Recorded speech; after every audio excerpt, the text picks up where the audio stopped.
Good afternoon students. ठीक है, ये आपका सॉल्यूशन चैप्टर का 10वां वीडियो है। जो आपका सॉल्यूशन चैप्टर है क्लास 12th का, ठीक है, ये उसका 10वां वीडियो है। और यहाँ पर जो है लास्ट कह सकते हैं आप इसको। ठीक है, न्यूमेरिकल आप लोग लगाते रहिएगा और मुझसे पूछते रहिएगा। सबसे आखिरी टॉपिक इस चैप्टर का want half factor denoted by small I. ठीक है, अच्छा, अब ये वांट हाफ फैक्टर क्या है ये मैं सबसे आखिरी में आपको बताऊंगा। वांट हाफ फैक्टर क्या है ये सबसे आखिरी में मैं आप लोग को बताऊंगा। अभी फिलहाल आप ये चीज देखिए, यहाँ पर लिखा आइडियल सॉल्यूशन, यहाँ लिखा नॉन आइडियल सॉल्यूशन। अच्छा, आइडियल और नॉन आइडियल सॉल्यूशन का जो डिफरेंस होता है वो मैंने लास्ट वीडियो नंबर 9 में, पार्ट 9 में, ठीक है, बहुत बढ़िया से डिफरेंस बताया था। ये डिफरेंस नहीं लिखा हूं मैं, डिफरेंस तो बता चुका हूं मैं।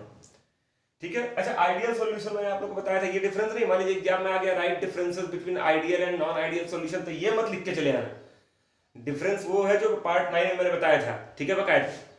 अच्छा, आप देखिए आइडियल सॉल्यूशन क्या होता है। लास्ट वीडियो में बताया गया था which obeys Raoult's law PA = P naught A XA and PB = P naught B XP। और नॉन आइडियल सॉल्यूशन क्या होता है, जो राउट लॉ को फॉलो ना करे। PA = P naught A XA and PB = P naught B XP। जो राउट law को फॉलो ना करे वो नॉन आइडियल सॉल्यूशन। अच्छा, जो हम लोग न्यूमेरिकल लगाते हैं, जो भी हम लोग अपने डेली लाइफ में देखते हैं, एक्चुअली वो होते क्या है, नॉन आइडियल सॉल्यूशन। इन्हीं को एक नाम हम दे सकते हैं रियल सॉल्यूशन। क्या दे सकते हैं, रियल सॉल्यूशन। ठीक है, जो हमारे पास होता है वो रियलिटी होती है, और जहां हम पहुंचना चाहते हैं वो आइडियल होता है। हम हमेशा आइडियल की ओर टेंड होते हैं, आइडियल की ओर बढ़ते हैं।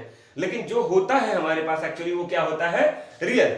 हमारे जेब में 500 रुपया है तो ये रियलिटी है, लेकिन हमको करोड़पति बनना है तो ये हमारी आइडियलिटी है।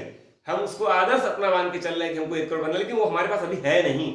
हमारे पास 1 करोड़ रुपया है तो ये रियलिटी है कि 1 करोड़ है, लेकिन हमको अरबपति बनना है, ठीक है, बिलियनियर बनना है, तो ये हमारी आइडियलिटी है। तो जो कुछ भी होता है उसको हम बोलते हैं नॉन आइडियल, रियलिटी, और जहां हमको पहुंचना होता है उसको हम बोलते हैं आइडियल। अच्छा, जब भी हम कोई सब्जेक्ट पढ़ते हैं, चाहे फिजिक्स हो चाहे केमिस्ट्री हो, तो हम हर एक चीज को क्या मानकर पढ़ते हैं, आइडियल। आइडियल मानकर हम पढ़ते ही हैं। तो ये सारी चीजें। अच्छा, राउल्ट लॉ ये है, और आपको पता होगा इसी राउल्ट लॉ पर आपको 4 कॉलिगेटिव प्रॉपर्टी पढ़ाई गई थी। और वो पहली कॉलिगेटिव प्रॉपर्टी में ये फार्मूला था, दूसरा ये था, तीसरा ये था, चौथा ये था। ये अच्छा, टोटल 8 फार्मूले थे, 4 ये, और इन चारों से डिराइव किया गया था मॉलिक्यूलर मास का फार्मूला। ठीक है, तो ये सब चीजें आई कहां से थी, एक्चुअली ये आई कहां से थी, राउल्ट लॉ से ही आई थी। आइडियल सॉल्यूशन को आइडियल मानकर ही ये सारे फार्मूले डिराइव किए गए थे। ठीक है, अच्छा, जब एक, जैसे आप लोग पढ़े होंगे 11th में गैसेस, स्टेट्स ऑफ मैटर, वहां आप पढ़े थे आइडियल गैस इक्वेशन। फिर आपने पढ़ा था रियल गैस इक्वेशन, वांडर वाल इक्वेशन, याद आ रहा है, वैंडर वाल इक्वेशन। ठीक है, P + AN²/V², V - NV = nRT, जहां A और B क्या थे, वैंडर वाल कांस्टेंट थे, गैसियस कांस्टेंट थे। तो यहां पर भी रियल सॉल्यूशंस के लिए एक साइंटिस्ट आया जिनका नाम था वांट हाफ। उन्होंने क्या कहा कि this formula is applicable only for ideal conditions. लेकिन एक्चुअली हर एक चीज आइडियल तो होती नहीं। अगर कोई चीज नॉन आइडियल है तो उसके लिए ये फार्मूला तो एप्लीकेबल नहीं है, तो उसके लिए कौन सा फार्मूला एप्लीकेबल है। तो उन्होंने कुछ किया नहीं, केवल एक फैक्टर दिया आई। मैंने बोला ना, आई सबसे आखिर में बताऊंगा क्या है। और हर फार्मूले के राइट हैंड साइड में आई ऐड कर दिया, IXB, IKBM, IKFM, ICRT। मतलब आपको वांट हाफ फार्मूले याद करने के लिए बहुत जोर और मशक्कत नहीं करनी है। केवल आगे दाहिने साइड में, राइट हैंड साइड में आपको क्या ऐड कर देना है, आई। बस आपको एक ही चीज सीखना है कि आई की वैल्यू कैसे निकालते हैं, ये आई की वैल्यू कैसे निकालते हैं। और कोई भी न्यूमेरिकल आप 100 न्यूमेरिकल किताब में लगाएंगे, 100 में से 95 न्यूमेरिकल आपको इस फार्मूले के लगेंगे। कोई 5 या ऐसे न्यूमेरिकल होंगे जो इन फार्मूले लगेंगे जहां आई आपको निकालना है। तो पहली कंडीशन, आपके मन का पहला कंफ्यूजन, हम कैसे जानेंगे कि कब आई वाला फार्मूला लगाना है और कब बिना आई वाला फार्मूला लगाना। तो पहले बता दे रहा हूं, हर जगह आपको यही फार्मूला लगाना है। ठीक है, केवल कुछ चीजें अगर आपको क्वेश्चन में दिखाई दें तो वहां पर आपको ये लगाना है। अगर क्वेश्चन में बोल दिया यूजिंग वांट हाफ फैक्टर, ले जब बोले दे रहा है यूजिंग वांट हाफ फैक्टर, तब तो ये करना ही करना है। क्वेश्चन में अगर आपसे बोल दिया डिसोसिएशन या एसोसिएशन, तो आपको ये फार्मूला यूज करना है। याद करो, कल मैंने आपको पढ़ाया था आइडियल नॉन आइडियल सॉल्यूशन में डिफरेंस। तो वहां आपको बताया था आइडियल सॉल्यूशन में ना तो ये माना जाता है कि ना तो डिसोसिएशन होता है ना तो एसोसिएशन। ठीक है। और नॉन आइडियल में डिसोसिएशन, और डिसोसिएशन होता है तो एनर्जी रिलीज होती है, डेल्टा एच मिक्सिंग की वैल्यू मोर देन 0 होती है। एसोसिएशन होता है तो एनर्जी एब्जॉर्ब होती है, डेल्टा एच मिक्सिंग की वैल्यू लेस देन 0 होती है। तो पहला अगर वन हाफ दिखा तो ये लगाओगे, डिसोसिएशन बोला, एसोसिएशन बोला तो ये लगाओगे, ठीक है। मतलब कुछ ना कुछ आपको हिंट दिया रहेगा कि आपको ऐसा लगेगा कि आप आई की वैल्यू निकाल सकते हैं, तभी आपको ये फार्मूला लगाना है, अदरवाइज आपको हमेशा यही फार्मूला लगाना है, ठीक है।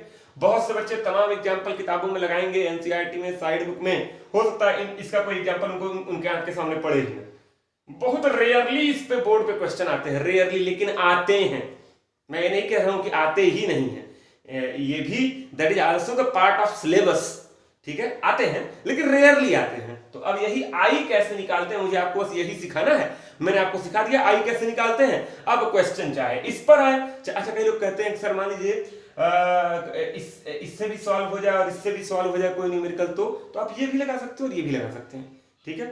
कई लोग कहते हैं सर मान लीजिए सॉल्व इससे करना है कि हम इससे निकाल दिए, किसी भी तरीके से हम दिमाग लगा के आई निकाल दिए, तो आप भी सही है, और कोई कहता है आई नहीं निकाला तो वो भी सही है, ठीक है। चलिए आगे बढ़ते हैं।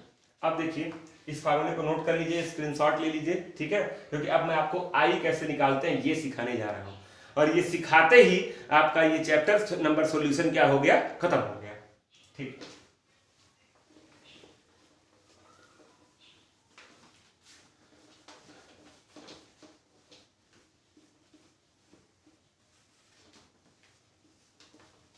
चलिए आई निकालने के लिए दो फार्मूले होते हैं, तो आप पहला काम करिएगा कि वो दो फार्मूले याद कर लीजिएगा। Formula number 1, I equal to होता है नॉर्मल मोलर मास। नॉर्मल का मतलब क्या होता है, नॉर्मल मोलर मास। तो नॉर्मल मोलर मास मतलब जो आपको निकालने आता है, जो मॉलिक्यूलर मास आपको निकालने आता है उसी को बोलते हैं नॉर्मल मोलर मास। अच्छा उसका एक होता है एबनॉर्मल मोलर मास, एबनॉर्मल, या इसी को आप बोल सकते हैं ऑब्जर्व्ड, बोलो क्या बोल सकते हो, observed molar mass, observed molar mass. तो फार्मूला नंबर 1 ये हो गया। फार्मूला नंबर 2, दो ही फार्मूले हैं। आई इज इक्वल टू होता है ऑब्जर्व्ड, ऑब्जर्व्ड या abnormal, observed colligative property, observed colligative property divided by normal colligative property, normal colligative property, ठीक है। अच्छा याद रखिएगा दिस फार्मूला। अच्छा तो आई की वैल्यू कब निकालते हैं, जब क्वेश्चन में बोले या तो डिसोसिएशन हो रहा है या तो एसोसिएशन हो रहा है। तो दिस फार्मूला इज एप्लीकेबल, ऊपर वाला formula is applicable only for association, only for association, जब दो या दो से अधिक मॉलिक्यूल आपस में कंबाइन हो जाएं during the formation of solution, then that is called association. और this formula is applicable for both. ये जो नीचे वाला फार्मूला है दोनों के लिए एप्लीकेबल है, एसोसिएशन के लिए भी और डिसोसिएशन के लिए भी। मतलब अगर आप जो है कोई किसी क्वेश्चन में एसोसिएशन हो रहा हो तो भी आप ये फार्मूला लगा सकते हैं, अगर डेटा आपके पास अवेलेबल है तो। और डिसोसिएशन हो रहा है तब तो ये लगाना ही लगाना है, इसका यूज केवल आप एसोसिएशन के लिए कर सकते हैं। अब मैं कुछ एग्जांपल्स इसको आपको समझाता हूं। जैसे एग्जांपल नंबर 1, जैसे अगर कहीं पर लिख दिया मैंने 2H गिव्स सॉल्यूशन बना रहे हैं, क्या बना रहे हैं, सॉल्यूशन, और बन रहा है H2। चलिए बताइए ये लिखा है 2H, अगर कोई पूछे ये क्या है तो आप बोलेंगे हाइड्रोजन का एटम है। कोई पूछे कितना एटम है, 2 है। लेकिन आपसे कोई पूछे ये क्या है तो आप बोलेंगे हाइड्रोजन का मॉलिक्यूल है। कोई बोले कितना मॉलिक्यूल है तो 1। ये मॉलिक्यूल और ये एटम, ये एटॉमिक फॉर्म में लिखा है, ये मॉलिक्यूलर फॉर्म में लिखा है। आइए हम दोनों फार्मूला लगाते हैं बारी बारी से, आई की वैल्यू निकालते हैं। आई बराबर ये तो नॉर्मल मोलर मास, नॉर्मल का मतलब जो आप लेके चले थे, आप क्या लेके चले थे, एटम की मॉलिक्यूल, तो आप एटम लेके चले थे। तो बताओ हाइड्रोजन का एटॉमिक मास क्या होता है, 1। तो 1। कई लोग कहेंगे सर 2 लेके चले थे 2 रख दें, कहा भैया जब कोई रिएक्शन आप लिखते हैं तो उसको बैलेंस करते हैं, तो बैलेंस करते हैं तो क्या मॉलिक्यूलर मास निकालते वक्त जो कोफिशिएंट होता है उससे मल्टीप्लाई कर देते हैं, नहीं ना। हमने हाइड्रोजन का एटॉमिक मास तो 1 होता है ना, अब आप उसको बैलेंस करने के लिए 2 लिखे हैं, 3 लिखे हैं, 4 लिखे हैं, उससे क्या मतलब। तो हाइड्रोजन का एटॉमिक मास 1 ऊपर नॉर्मल मोलर मास, अरे ये एटॉमिक भी हो जाएगा, एटम है तो एटॉमिक हो जाएगा, तो नॉर्मल एटॉमिक मास, तो ये हो गया 1। और नीचे लिखा है ऑब्जर्व्ड, ये पहले सॉल्यूशन था नहीं, लेकिन सॉल्यूशन बनने के बाद ये क्या हो गया, H2। जब तुम सॉल्यूशन को झांकोगे, जब तुम सॉल्यूशन को ऑब्जर्व करोगे तो तुमको क्या दिखाई देगा, मॉलिक्यूल। तो बताओ उस मॉलिक्यूल का मोलर मास क्या है, तो 2। हाइड्रोजन का 2, तो I की वैल्यू हो गई 1/2। कई लोग कहेंगे सर इस फार्मूले से निकाल के दिखा दीजिए, आइए I बराबर 1/2 है आएगा, पहले से आंसर पता है। ऑब्जर्व अब ऊपर हो गया लेकिन मोलर मास नहीं। Observe colligative property, colligative property का मतलब number of particle, colligative property का मतलब नंबर ऑफ पार्टिकल। गिनो गिनो कितने लोग हैं, गिन लो, 1 लोग हैं, 2 लोग हैं, 4 लोग हैं, चलो बताओ ऑब्जर्व कितने लोग हो रहे हैं, 1। क्या कहेंगे 2, नहीं मॉलिक्यूल है ना ये, तो मॉलिक्यूल कितना ऑब्जर्व हो रहा है, 1, तो 1 ऊपर, 1 मोल ऑब्जर्व हो रहे हैं तो 1 ऊपर। और नॉर्मली कितना मोल आप लेकर चले थे, 2। कई लोग कहेंगे सर यहाँ 2 आप ले लिए, मैं यहाँ गिनती की बात कर रहा हूं, कितने लोग हैं, तो यहाँ पर आगे का कोफिशिएंट लेना पड़ेगा, 2 मोल है तो 2 नीचे 1/2, दोनों से आंसर क्या आ गया 1/2। लेकिन अगर कहीं पर डिसोसिएशन हो रहा हो, मैं भी एग्जांपल से आपको समझाऊंगा केवल, आप एग्जांपल ध्यान तक नोट करते रहिएगा, ठीक है। कहीं पर ऐसे लिखा हो NaCl, आपको बहुत अच्छे से पता है ये एक आयनिक कंपाउंड है और इसका डिसोसिएशन हो रहा है, बताओ I बराबर क्या हो जाएगा। हाई फार्मूला नहीं लगेगा, मोलर मास दोनों का सेम है, देखो NaCl को जोड़ोगे तो वही आएगा, NaCl को जोड़ोगे तो वही आएगा, ये नहीं लगेगा, एसोसिएशन में ये केवल लगता है। इसको लगाइए, डिसोसिएट हो रहा है, देखिए तो ये बताइए कितना मोल ऑब्जर्व हो रहा है, 1 इसका और 1 इसका 2, तो 2 ऊपर।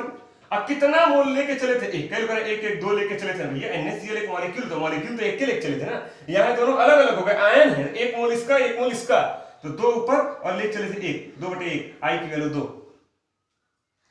अगर कहीं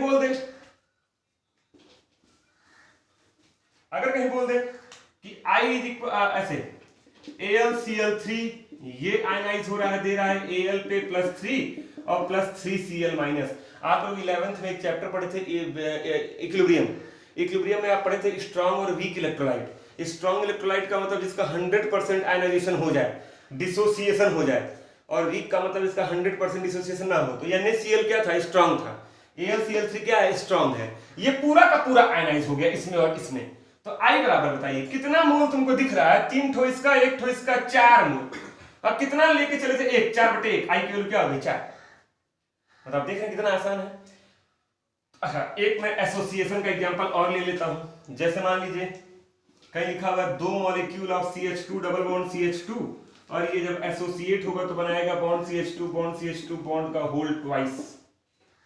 यहां पर कितना मोल था, 2, और कितना बन रहा है 1, ये इथीन है और ये डाई इथीन है, तो I बराबर क्या हो गया, इसको लगाओ नीचे वाला, ऑब्जर्व 1 है और लिख कितना चले 2, 1/2।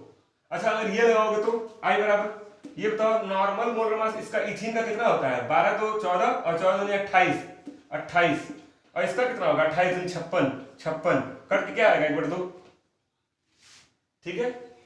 दिक्कत कहां होती है, दिक्कत कहां होती है, मैं इसको मिटाने जा रहा हूं, ठीक है, नोट कर लीजिएगा आप। दिक्कत कहां पर होती है ये मैं आपको बताने जा रहा हूं। दिक्कत होती है जब वीक इलेक्ट्रोलाइट हो, फॉर वीक इलेक्ट्रोलाइट। इलेक्ट्रोलाइट का मतलब जो पानी में आयनाइज हो, अगर वीक है तो पूरा नहीं होगा, थोड़ा सा होगा, थोड़ा सा बच जाएगा, थोड़ा सा होगा, थोड़ा सा बच जाएगा। कमजोर बच्चा हो तो पूरा नहीं याद कर पाएगा, थोड़ा सा याद करेगा, थोड़ा सा बच जाएगा। तेज बच्चा हो पूरा याद कर लेगा, कुछ बचेगा ही नहीं। आई अच्छा जैसे मैंने लिखा, एक एग्जांपल लेके चलता हूं, जैसे लिख दिया CH3COOH, ये आयनाइज होगा, वीक इलेक्ट्रोलाइट होता है तो रिवर्सिबल हो जाता है, फॉरवर्ड में भी रिएक्शन होता है, बैकवर्ड में भी, तो CH3COO- और H+। चलो तो T=0, टाइम 0 है, जब टाइम 0 है मतलब इसका डिसोसिएशन स्टार्ट अभी नहीं हुआ है। बताओ इसका कितना मोल लेके चले थे, 1। अच्छा टाइम 0 है, अभी इसका डिसोसिएशन स्टार्ट नहीं हुआ है, तो बताओ है कितना बना है, 0 है, कितना बना है 0। अभी डिसोसिएशन स्टार्ट नहीं हुआ, आटा लेके बैठे हो, अभी पूरी बनाना शुरू नहीं किए हो, मैं पूछूं कितना पूरी बना तो क्या बोलोगे 0, तो ये 1 है और ये दोनों 0 0। आफ्टर टाइम T, समय बीत रहा है, देखिए आफ्टर टाइम T समय बीत गया भाई, 5 सेकंड 10 सेकंड 20 सेकंड 1 घंटा 2 घंटा 3 घंटा। अच्छा तो ये वीक इलेक्ट्रोलाइट है ना, वीक इलेक्ट्रोलाइट है ना, पूरा डिसोसिएट हो जाएगा क्या, एक का एक मोल में 6.022 इंटू 10⁻23 मॉलिक्यूल होते हैं अवोगाड्रो नंबर के बराबर, तो क्या ये पूरा डिसोसिएट हो गया क्या, नहीं। मान लो कितना डिसोसिएट हुआ, आपको पता है वीक इलेक्ट्रोलाइट में एक मोल में से जितना पोर्शन डिसोसिएट होता है उसको बोलते हैं डिग्री ऑफ डिसोसिएशन। सब 11th का टॉपिक है और उसको रिप्रेजेंट करते हैं अल्फा से। तो इसमें से कितना डिसोसिएट हुआ? अल्फा। इक्विलिब्रियम में सब आप पढ़े, मैं यहाँ पर हल्का सा आपको बता रहा हूँ, अल्फा को हल्का सा, ठीक है। तो ये कितना बचा? एक था, अब कितना डिसोसिएट हो गया? अल्फा। तो बचा कितना? 1 माइनस अल्फा। अब एक था उसमें से अल्फा निकल गया, तो बचा कितना? आफ्टर टाइम टी बाद कितना बचा? 1 माइनस अल्फा। अच्छा, अब एक ट्रिक देखिए, जितना डिसोसिएट होता है, डिग्री ऑफ डिसोसिएशन, प्रोडक्ट के कोफिशिएंट से उसमें मल्टीप्लाई कर दो। अल्फा में 1 से मल्टीप्लाई करो, क्या मिलेगा? अल्फा। और फिर अल्फा में 1 से मल्टीप्लाई करो, क्या मिलेगा? अल्फा। अगर यहाँ 2H प्लस होता तो 2 अल्फा, अगर यहाँ हाफ H प्लस होता तो हाफ अल्फा। इतना ये बनेगा और इतना ये बनेगा। ये इक्विलिब्रियम में था, मैं केवल यहाँ पे आपको ट्रिक बता रहा हूँ। अच्छा, तो आफ्टर डिसोसिएशन के बाद नंबर ऑफ मोल्स बराबर इज इक्वल टू, बताइए डिसोसिएशन के बाद कितने मोल सॉल्यूशन के अंदर आपको दिखेंगे? एक तो वो दिखेगा जो बचा है इतना बचा है, और ये दोनों बने हैं तो ये भी दिखेंगे। तो कुल कितना दिखेगा? इन तीनों को जोड़ दो तो 1 minus alpha plus alpha is equal to 1 plus alpha. I निकालने चल रहे हैं, आई। आप जेड वाला ऊपर सॉल्यूशन बनने के बाद कितना बचा है? 1 प्लस अल्फा। और नॉर्मल कितना लेकर चले थे? 1। ये आई की वैल्यू। न्यूमेरिकल आता है कि 95% डिसोसिएटेड, तो अगर एक यहां है तो कितना अल्फा की वैल्यू क्या होगी? 95%। तो एक का 95% निकाल के यहां रख देंगे, वही ये हो जाएगा, वही ये हो जाएगा। तो कभी कभी बोलता है 95% डिसोसिएटेड, तो इनिशियल का परसेंटेज निकाल के अल्फा की वैल्यू रख देंगे। तो वीक इलेक्ट्रोलाइट के केस में ऐसे निकालते हैं, क्योंकि वीकवा के केस में क्या होता है? थोड़ा सा बच जाता है, और स्ट्रांग के केस में इसकी वैल्यू क्या हो जाती है? 0, बचबे नहीं करता है। तो ये भी ध्यान रखना है कि डिसोसिएशन अगर हो रहा है तो वीक बोल रहा है कि स्ट्रांग बोल रहा है। एक छोटा सा और बता दे रहा हूं, इसी चीज को समझा रहा हूं, एक और एग्जांपल लेके समझ लीजिए खूब बढ़िया से, न्यूमेरिकल में गलती ना हो। फ्रैक्शन बोले, परसेंटेज बोले, अल्फा की वैल्यू निकाल लीजिएगा तब आई निकलेगा। अच्छा, जैसे लिखा हो Na gives An, ऐसे A के कितने मोल है? N, और ये बन गया An, ठीक है। चलिए, अब यहाँ N, इसके T इज इक्वल टू 0 पर इसके कितने मोल थे? N थे ना। तो मैं चाहता हूं एक आपको और आसान ट्रिक बता दे रहा हूं, तरीका। ये जो N मोल है इसको 1 कर लो। बताओ इसको 1 कैसे कर सकते हो? N से डिवाइड करके, तो N से अगर यहाँ डिवाइड करोगे तो यहाँ भी कर देना। तो ये क्या हो जाएगा? बोलिए, A gives 1 by n An, सही है गलत है? बोलो भाई, सही है। A gives 1 by n An, n से डिवाइड करिए। T इज इक्वल टू 0 पे ये कितना मोल हो गया? 1 है, कितना हो गया? 0। आफ्टर टाइम T है, कितना हो गया? ये कितना बचा? 1 माइनस अल्फा। अच्छा, मैंने बोला था अल्फा से इसके कोफिशिएंट में मल्टीप्लाई कर दो, तो ये कितना बना? Alpha by n। तो टोटल मोल बराबर क्या हो गया? टोटल मोल बराबर 1 minus alpha plus alpha by n। तो I बराबर क्या हो गया? ऑब्जर्व ये है और ले चले से 1, तो 1 minus alpha plus alpha by n बटे 1, तो ये I की वैल्यू। तो वीक के केस में आपको ऐसे निकालना है। अब यहां लिखा होता 2, तो n की जगह 2 हो जाता अल्फा बाई 2। यहां लिखा होता 3, तो n की जगह 3 हो जाता अल्फा बाई 3। यहां लिखा होता 5, तो n की जगह 5 हो जाता अल्फा बाई 5। तो याद रहे, वीक के केस में ये कुछ बच जाता है, इसकी वजह से ये तिकड़मबाजी करनी पड़ी। और ये पूरी तिकड़मबाजी आप कहां पढ़े थे? 11th में। तो इस तरह से आप किसकी वैल्यू निकालेंगे? आई की। कभी कभी क्वेश्चन में अधिकतर यही बोलता है कि 95% डिसोसिएटेड, 90% डिसोसिएटेड, तो अल्फा उसी हिसाब से निकालेंगे। इनिशियल का उतना परसेंट निकाल के अल्फा की वैल्यू रख देंगे। अल्फा का मतलब जो डिसोसिएट हुआ, तो 95% डिसोसिएट हुआ, तो एक का 95% निकाल के रख देंगे, 0.095। 50% डिसोसिएट हुआ, तो इनिशियल मोल 1 अगर है तो आपका उसका 50% निकाल लेंगे, तो 0.5 मोल डिसोसिएट हुआ।